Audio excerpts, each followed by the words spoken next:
Em, Halo guys, kita jumpa lagi bersama Lause Edi. Hari ini kita ada tambahan sedikit tentang buku besar ya. Minggu lalu kita sudah belajar tentang cara membuat aplikasi buku besar. Nah, minggu ini kita ada sedikit tambahan untuk membuat namanya aplikasi buku besar pembantu ya. Apa itu buku besar pembantu? Jadi buku besar yang digunakan untuk mencatat akun tertentu dan perubahan-perubahannya secara lebih terperinci ya. Nah, dengan demikian akun buku besar berfungsi sebagai akun kontrol atau akun pengendali. Nah, buku besar pembantu ini biasanya terdiri dari dua ya. Yang pertama adalah buku pembantu piutang dagang ya, dan yang kedua adalah buku pembantu hutang dagang. Oke, langsung saja kita lihat contoh berikut ya. PT Manunggal, misalnya sebuah PT selama bulan Desember 2020 itu punya transaksi penjualan ya, transaksi penjualan, ada transaksi pelunasan piutang ya, ada pengembalian barang dagangan yang disebut retur kepada toko lain, misalnya toko Kencana ya. Nah, di sini sudah saya muat ya, saldo otomatis masuk ke saldo yang disesuaikan ya, 17.600.000. Nah, jadi yang di sini kan belum penyesuaian ya. Jadi Lause masukkan dulu yang pelunasan di kredit, penjualan masuk debit, dan retur di masuk kredit. Nah, pada tanggal 1 Desember debit kita saldo ada 17.600.000. Kemudian di sini ada pelunasan ya. Jadi otomatis kita buat rumusnya di sini, saldo akhir dikurangi kredit. Nah, jadi kamu langsung ketik saja alamat selnya ya, G7 kurang F8, kemudian klik enter, maka hasilnya adalah 0 ya, 4 karena sama ya. Kemudian tanggal 20 itu ada penjualan ya, sebanyak 24.235.000 ya. Ini karena saldo di sini 0, maka langsung saja hasilnya adalah yang seperti yang di debit ini ya.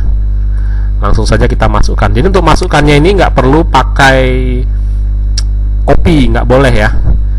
Nah, misalnya kalau kamu pakai copy ya, misalnya contoh ya, di sini saya pakai Ctrl C, copy di sini, saya pindahkan di sini. Nanti pada saat ini berubah, di sini nggak ikut berubah ya.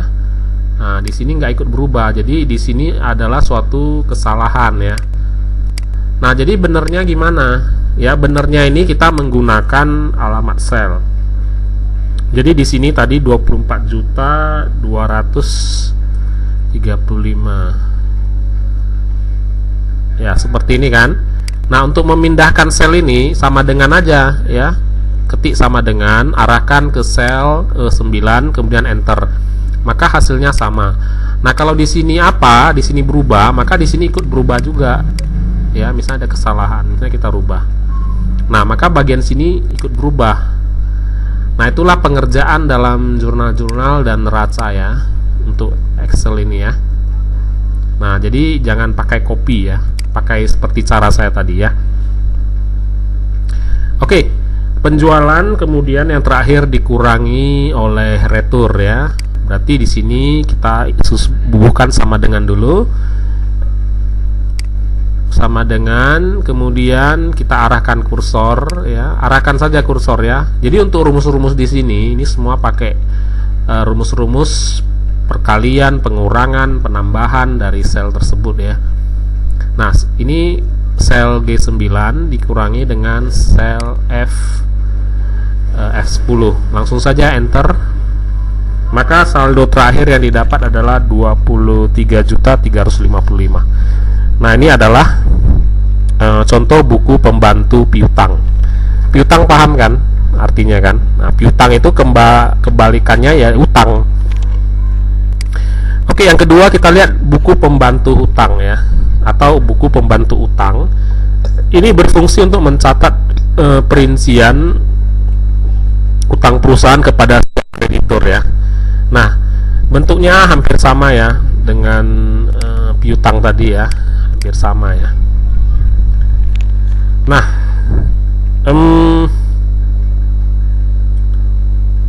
PT misalnya PT Manunggal ya, selama bulan Desember 2020 itu punya transaksi pembelian, punya transaksi pembayaran utang ya, punya pengembalian barang dagangan atau retur kepada PT, misalnya PT Nusa Indah ya. Nah, berarti nama di sini kita buat PT Nusa Indah.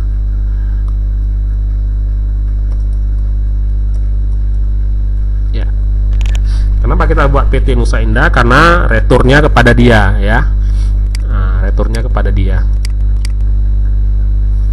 Nah, langkah-langkahnya itu yang pertama saldo pasti ya, langsung disesuaikan di sini, masukkan disesuaikan di sini. Kemudian kalau ada pembelian masuk di kredit, berarti saldo terakhir dikurangi kredit ya, tidak boleh copy ya.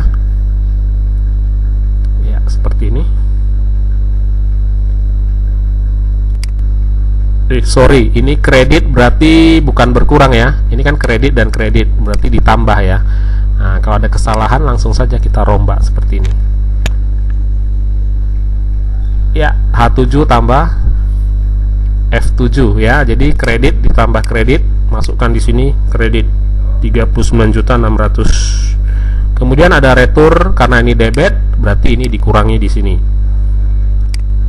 Sama dengan kredit dikurang retur debit, enter, maka hasilnya 37.180.000. Kemudian kita lihat ada pelunasan lagi di sini ya, langsung saja kita ambil dari sini ya, kita kurangkan lagi di debit di sini ya, maka saldo terakhir di kredit adalah 14.080. Nah, kenapa saya bilang nggak boleh copy ya? Jadi dari sini semua ini saling terintegrasi ya. Kalau di saldo awal ini sudah berubah, maka yang lain ikut berubah. Nah, seperti ini. Nah, jadi hati-hati. Nah, karena ini saling, satu dan lain ini saling terintegrasi. Nah, oleh sebab itu seperti yang saya katakan tadi, tidak boleh namanya apa? Tidak boleh namanya mengcopy ya, copy paste ya, tapi gunakan rumus.